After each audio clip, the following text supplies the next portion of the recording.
we'll learn more about it when we get back into the congregation, into the building. That was fun. We can do that. Resilience, I love it. Thanks, Mavis. This reading is by Victoria Safford as well. It's called Walking Toward Morning. You know, we do it every day. Every morning, we go out blinking into the glare of our freedom, into the wilderness of work and the world, making maps as we go, looking for signs that we're on the right path.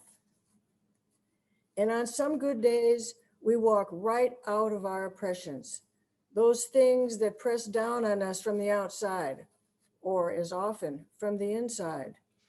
We shake off the shackles of fear, prejudice, timidity, closed-mindedness, selfishness, self-righteousness, and claim our freedom outright, terrifying as it is, our freedom to be human and humane.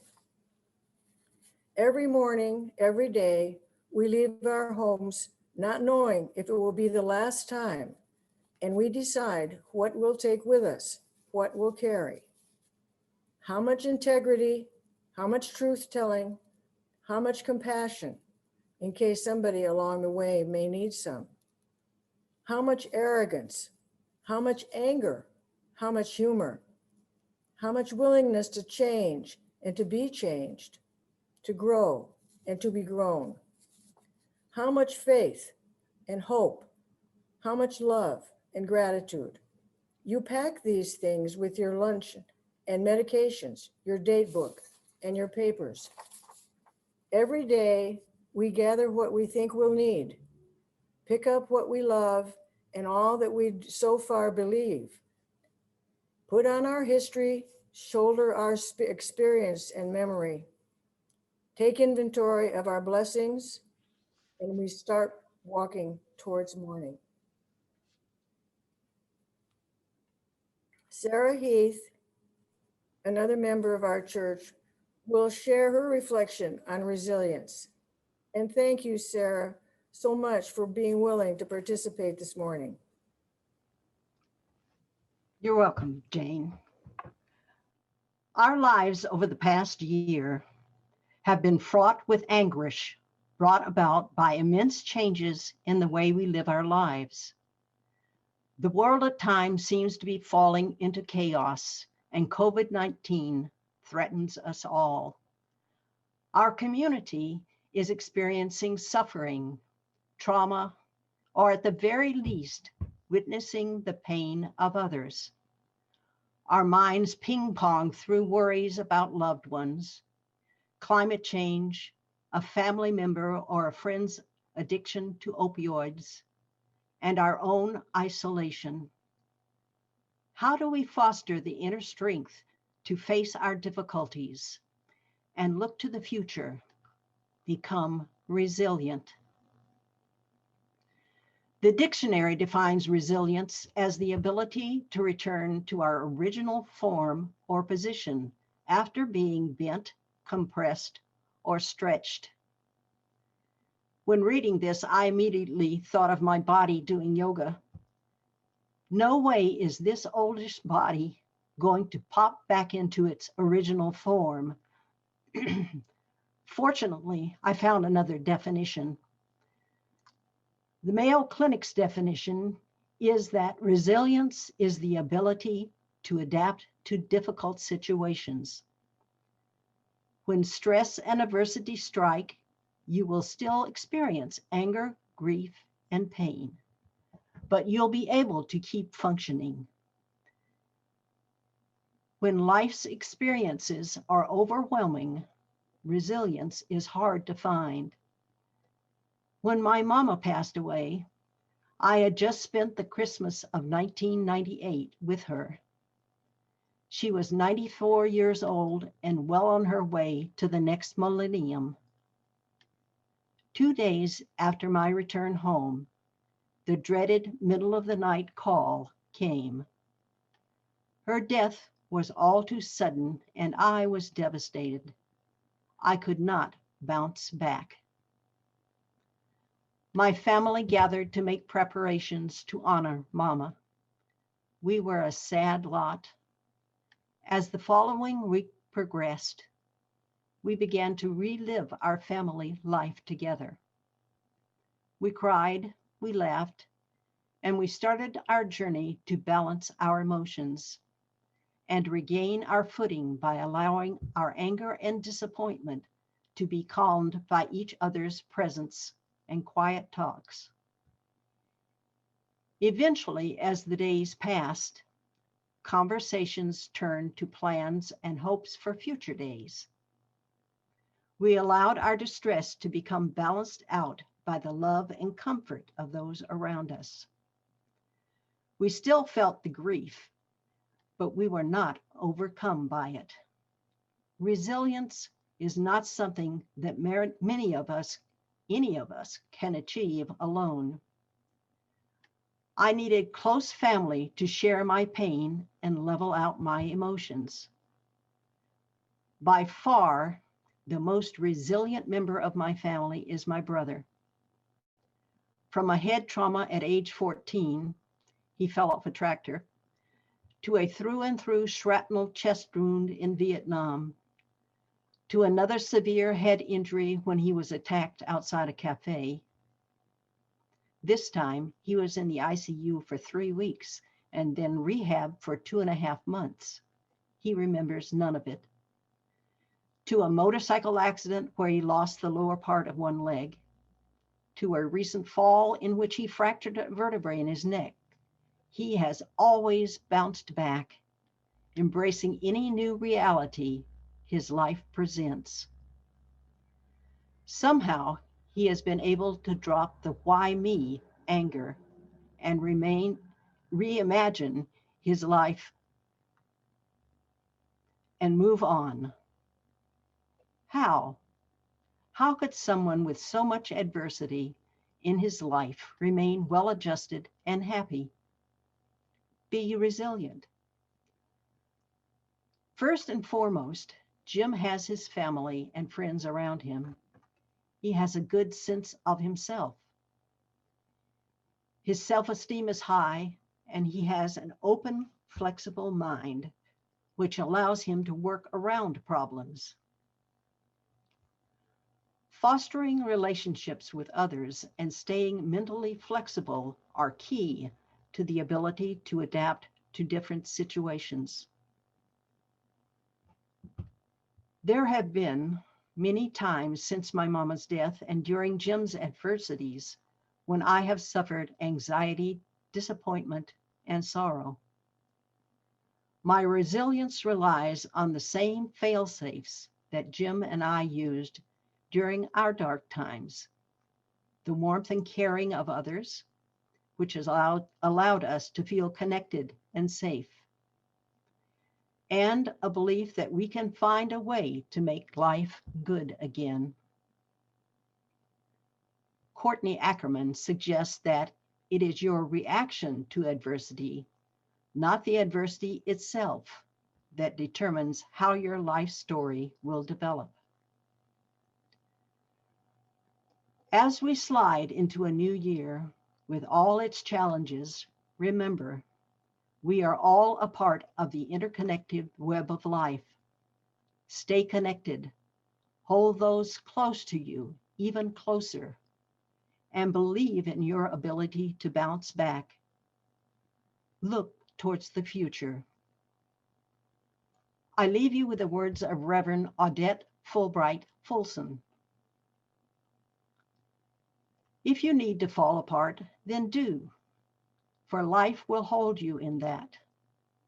We'll teach you how to desiccate and blow away, and then we'll call you back from all the four corners of the earth, and we'll renew with you with the water of tears of others who, like you, weep for all that is lost. She will breathe back into you the breath that washes from the mouths of children laughing from the lion's roar. Sadly, day after day, we hear about food insecurity. many people are hungry. The pandemic has made it even a greater crisis. To my dismay, the numbers are growing. Today, we have a special opportunity to help folks who need food by donating to a local nonprofit organization. Our dedicated offering this morning will support the Soup Kitchen, located in Langley, in the Island Church of Whidbey Island on the corner of 6th and Cascade. It has been feeding the hungry since 2003 and is a self-supporting operation, successfully depending on donations of product, food, and dollars. You'll see in their sign, Soup's On, Tuesdays and Thursdays every week of every year, if you're driving by. And they have been providing more than just soup all these many years. Lunch has been included, sandwiches, bread, and dessert, as well as soup. Cheerful smiles and a place where those who seek association with others find what they need beyond the food. Before COVID-19 came upon us, the Soup Kitchen served 125 to 150 persons a week. Island Church has provided and continues to provide at no cost a place for all this to happen, though it's happening in quite a different way now. Today, in the midst of the pandemic, when they can no longer serve meals indoors, they are serving about 50 or so people twice a week through a drive-in arrangement. And occasionally, depending on the food available, they will provide a dinner. People can take all they need or want. Leftovers on Tuesdays go to this food bank, and on Thursdays, they go to Ryan House. The cooks are jacks of all trades, according to the coordinator.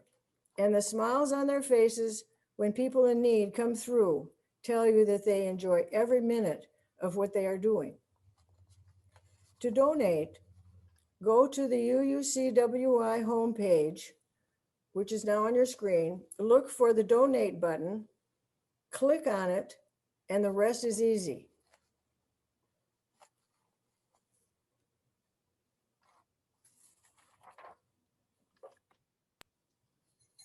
Thanks, Jane.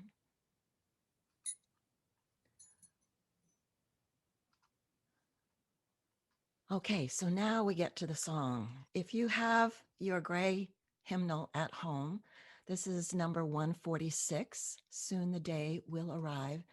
And David Edwards is our soloist. And he found the Hebrew words to this song. So he'll sing one verse in Hebrew and then the two that are in the hymnal.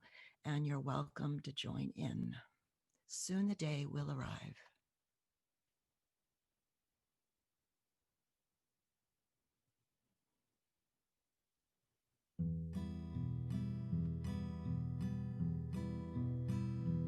בשנה הבאה נשב על המרפסת ונספור ציפורים נודדות. ילדים בחופשה ישחקו תופסת בין הבית לבין השדות. עוד תראה כמה טוב יהיה בשנה הבאה. עוד תראה כמה טוב יהיה בשנה הבאה. Soon that day will arrive when we will be together, and no longer will we live in fear. And the children will smile without wondering whether on that day thunder clouds will appear. Wait and see what a world there can be if we share, if we care, you and me. Wait and see what a world there can be if we share, if we care, you and me. Some have dreams have died to make a bright tomorrow, and our vision remains in our hearts. Now the torch must be passed with new hope, not in sorrow, and a promise to make a new start. Wait and see what a world there can be if we share, if we care, you and me. Wait and see what a world there can be if we share, if we care, you and me. Otire kamatov yihye, bashana haba. Otire kamatov yihye, bashana haba.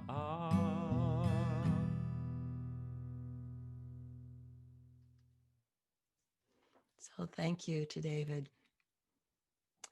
This is another short story by Reverend Victoria Safford called The Wind is Bearing Me Across the Sky.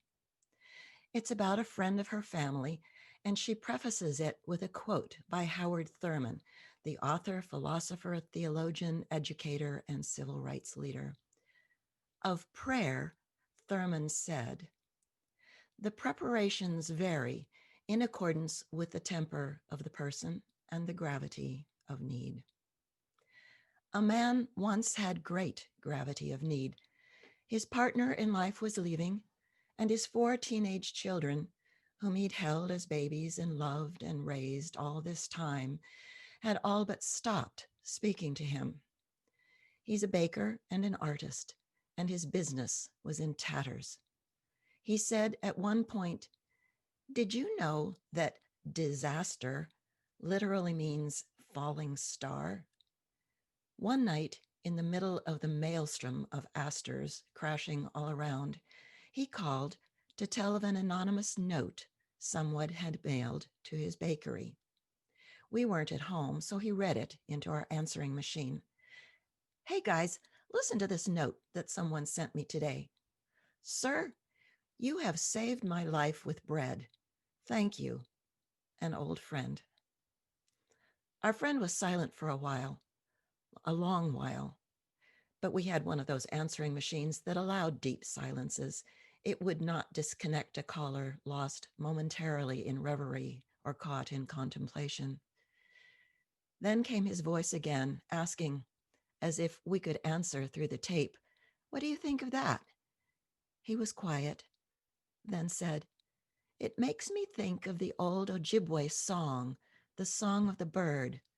Sometimes I go about in pity for myself, and all the while the wind is bearing me across the sky." That was his whole message.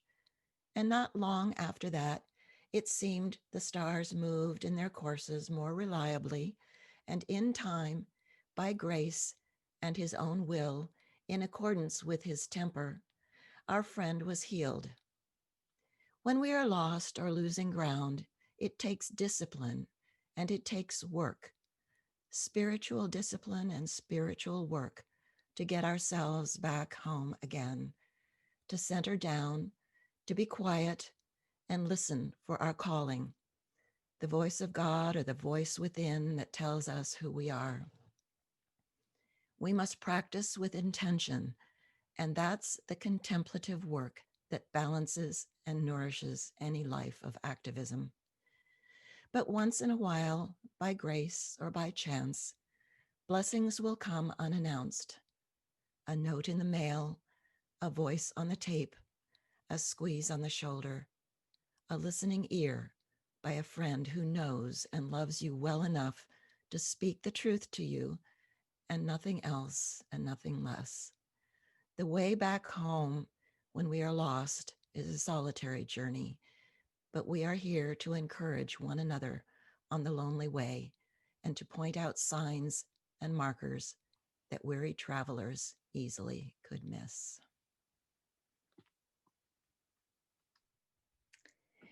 And as the year turns again, and we ring out the old year and ring in the new, I'm going to read a poem that Alfred Lord Tennyson wrote while hearing the Abbey bells ringing in the old year and welcoming in the new over 100 years ago. And yet it speaks so clearly to us at the closing of 2020. In memoriam, ring out wild bells. Ring out wild bells to the wild sky, the flying cloud, the frosty night. The year is dying in the night. Ring out wild bells and let him die. Ring out the old, ring in the new. Ring happy bells across the snow. The year is going, let him go. Ring out the false and ring in the true. Ring out the grief that saps the mind. For those that here we see no more. Ring out the feud of rich and poor. Ring in redress to all mankind. Ring out a slowly dying cause and ancient forms of party strife. Ring in the nobler modes of life with sweeter manners, purer laws. Ring out the want, the care, the sin, the faithless coldness of the times. Ring out my mournful rhymes, but ring in the fuller minstrel in. Ring out false pride and place and blood, the civic slander and the spite. Ring in the love of truth and right. Ring in the common love of good, and ring out old shapes of foul disease. Ring out the narrowing lust of gold. Ring out the 1,000 wars of old, and ring in the 1,000 years of peace. Ring in the valiant man and free, the larger heart, the kindlier hand. Ring out the darkness of the land. Ring in the love that is to be.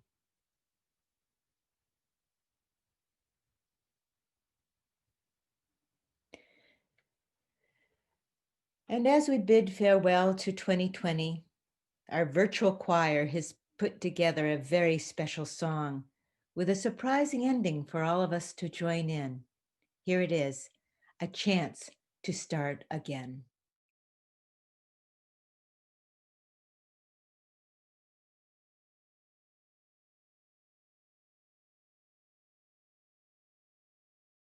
May every night end with light and a brand new day begin. May every wrong end with right and a chance to start again. A chance to start again for all. A chance to start again. May every night end with light and a chance to start again. May every night end with light and a brand new day begin. May every wrong end with right and a chance to start again. A chance to start again for all. A chance to start again. May every night end with light and a chance to start again. May every night end with light and a brand new day begin. May every wrong end with right and a chance to start again. A chance to start again for all.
As we extinguish, as I say the benediction and I will extinguish the chalice.